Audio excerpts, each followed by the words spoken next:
Hey, what's up? Welcome to Backroads Angling. Today we're going to be trying to figure out if we can catch a trout on a paper clip. We are going to modify this paper clip a little bit, of course, but the majority of the lure is going to be composed of this one paper clip.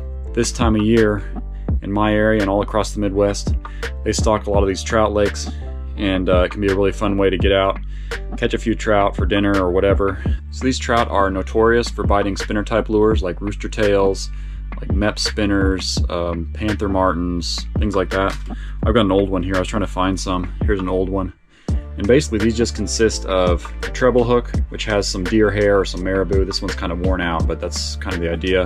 And then it's got a shaft with a weight of some sort. And then it's got, importantly, it's got a spinner at the top and then a place where you can tie your line. But I think we can probably make one of those out of our paper clip. So like we do with all these build and catch videos, after we make the lure, we're going to go out to the trout lake and we're going to see if we can catch a few trout on our paperclip lure. Okay? Thanks for watching. Let's do it. Let's go with some black.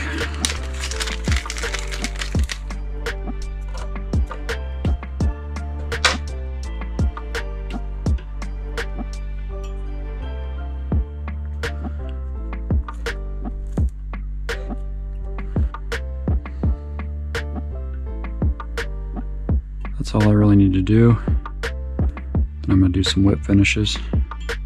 And I'll put some head cement.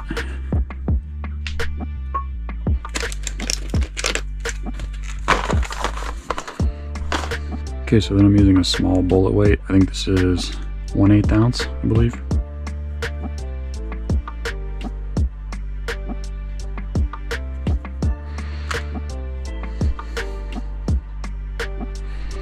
Alright, so the first thing I'm going to try and do is just straighten this paper clip out as best I can. If you don't have a paper clip, of course, you can use just about any wire that's strong enough to handle this. But I like the paper clip because it's pretty bendable, but it's also not flexible enough that you feel like it's going to break or it's going to unwind. You know, it's about the right strength.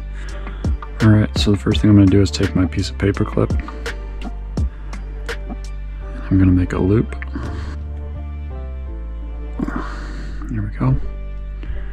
Okay, so we've got that little loop here. Now, I've got a little bead here. This bead's going to put a little buffer between the weight and this little thing here. So we've got our black painted weight, which I'm going to put on now. Looks pretty slick.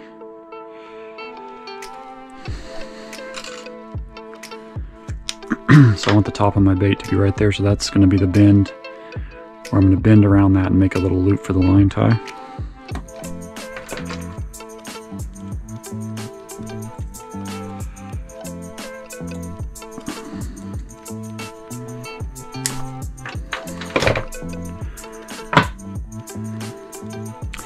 There's our loop for our line tie. Okay, so now it's time to put our little loop for our spinner. And the most important thing about this is that when you wrap, I'm going to take this bendable wire that I talked about earlier, and the most important thing with this is that you have to wrap it on very, very loosely. Okay, so I need to make sure that this is going to pivot freely. That's important, because as this comes through the water, this loop is going to be spinning like this, and it's going to spin that willow blade. Now I can put on my willow blade, and then I'm just going to make a bit of a loop here.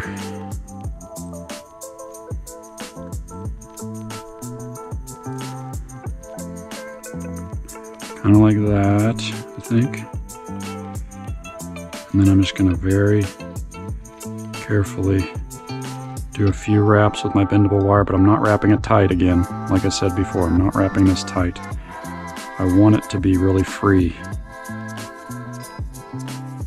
There. And check it to make sure it's spinning properly.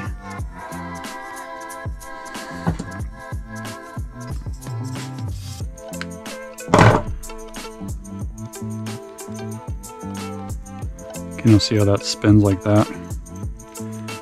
But what's going to happen is as it goes through the water, this blade is going to spin in 360 degrees around, and that's what the fish are going to see as you reel it.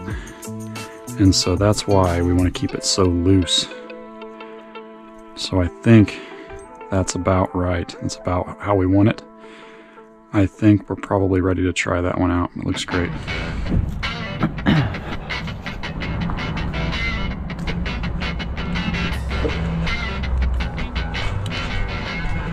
All right, beautiful crisp morning.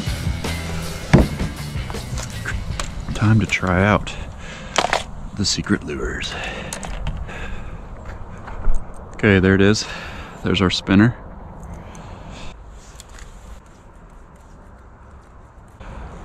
Let's see if we can get one to go. The spinners, sometimes in here I catch them pretty good.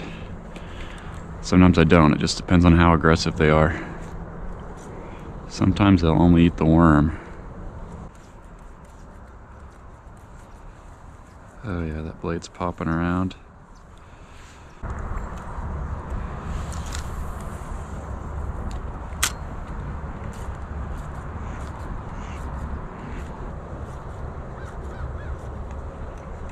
There's one.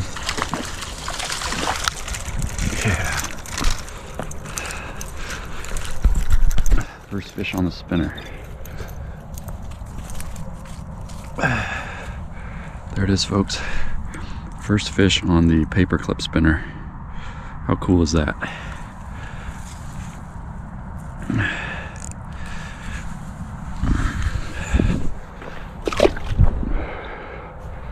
All right, successful challenge.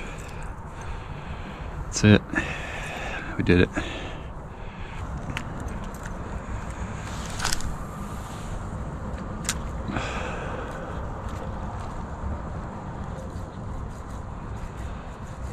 There's one. Oh, shit. Lost him. Had another one.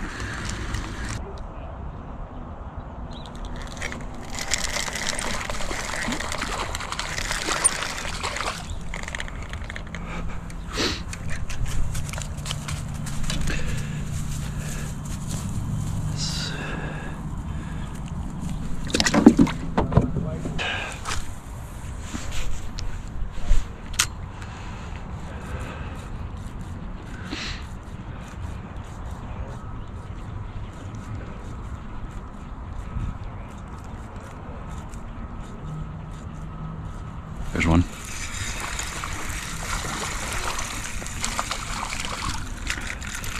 Number 2 on the spinner. There's number 2. I was gonna say I caught one hooked up like 2 casts before, and then last cast I got bumped to 2. So.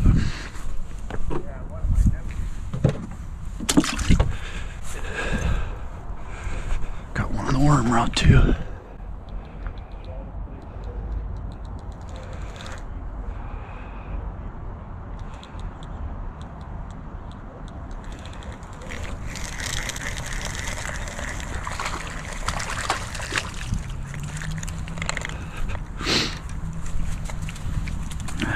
Got one on the worm. Limit is 5, so I'll get one more.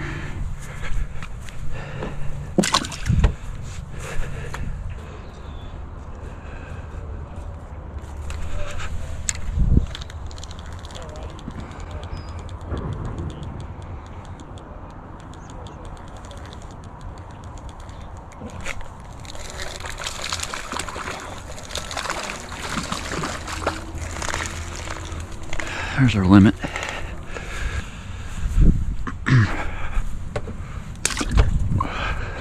Okay, so there was testing out the spinners. I think I hooked up on about 4 trout. I think I ended up catching 2 or 3. Also caught some on a worm. One of the things that I noticed was, so I was using that bendy wire that I talked about to mount the spinner. And the bendy wire didn't work out perfectly because it was changing shape. Like it was actually like the spinner was kind of pulling on it and causing it to bend. And in the future, what I'm gonna do to attach the spinner is I'm going to use the excess of the paperclip wire. So when I was using the large paperclip, I clipped off a bunch of extra wire that I didn't need. You can actually use that paperclip wire to actually wrap around the shaft to make a little loop that will hold the spinner. And that's gonna be stiffer and it's gonna spin better. and it's just going to make for a better performing inline spinner. So I think that's the one big change. So in the end, it worked out pretty well. We caught some fish. It was a lot of fun to make, really simple to make. I actually made some off camera with my kids, and they really enjoyed doing that. They enjoyed doing the painting and seeing how easy it was to make these lures. So yeah, if you're gonna make some, maybe bring your kids into it, and it'll be fun for the whole family. So anyway, hope you enjoyed it. I will be back very soon with some more backroads angling action. Thank you for watching. See you later. Yeah. There it is, folks. First fish on the paperclip spinner. How cool is that?